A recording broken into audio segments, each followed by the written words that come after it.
જામનગરના ધ્રોલમાં જ્વેલર્સની દુકાનમાંથી દાગીનાની ચોરી કરનાર ત્રિપુટી ગેંગની ધરપકડ કરતી એલસીબી પોલીસ. જામનગર જિલ્લાના ધ્રોલ ગામમાં નગરપાલિકા કચેરી સામે આવેલી તુલજા ભવાની જ્વેલર્સ નામની દુકાનમાં ગત તારીખ 14/1/2026 રોજ રાત્રિના દિવાલમાં બાકોરું પાડી ₹26,96,000ની કિંમતના સોના ચાંદીના દાગીનાની ચોરી કરનાર 3 ખેતમજૂરોને એલસીબી ટીમે દબોચી લીધા છે. ચોરાવ મુદ્દામાલ સાથે ચોરી કરનારને પણ કબજે કરી આગળની કાર્યવાહી હાથ ધરી છે.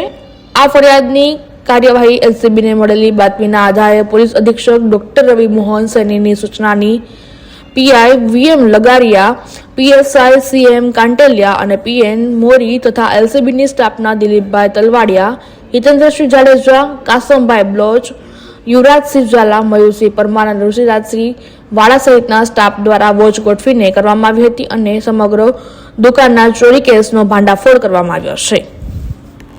રોજ ધ્રોલ પોલીસ સ્ટેશન ખાતે એફઆઈઆર નંબર 38/2026 દાખલ થયેલ હતી, જેમાં તુળજા ભવાની જ્વેલર્સ કરીને જે દુકાન છે તેમના ફરિયાદીની ફરિયાદ હતી, જેમાં દુકાનના પાછળના ભાગે બાકોરું પાડીને અજાણ્યા ચોર ઇસમો અંદર પ્રવેશ કરી સોના તથા ચાંદીના દાગીના ચોરી કરીને ફરાર થયેલ હતા.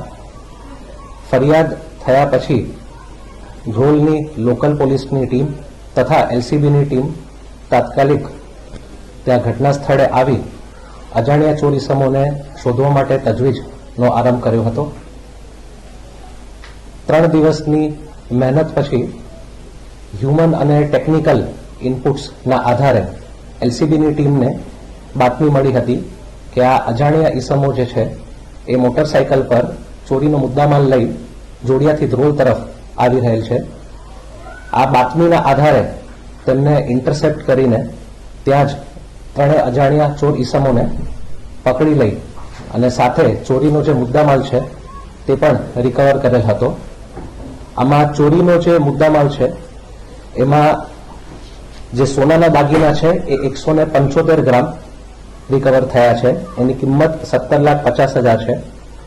જે ચાંદીના દાગીના છે એ 11 કિલોગ્રામ રિકવર થયા છે, જેની કિંમત 9,46,000 છે.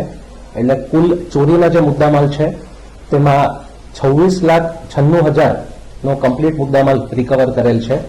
આ ઉપરાંત જે 2 મોટરસાયકલ છે તે ઉપરાંત 4 મોબાઈલ ફોન છે અને જે ચોરી કરવામાં લોખંડના સળિયાનો ઉપયોગ કર્યો હતો તે પણ રિકવર કરવામાં આવેલ છે.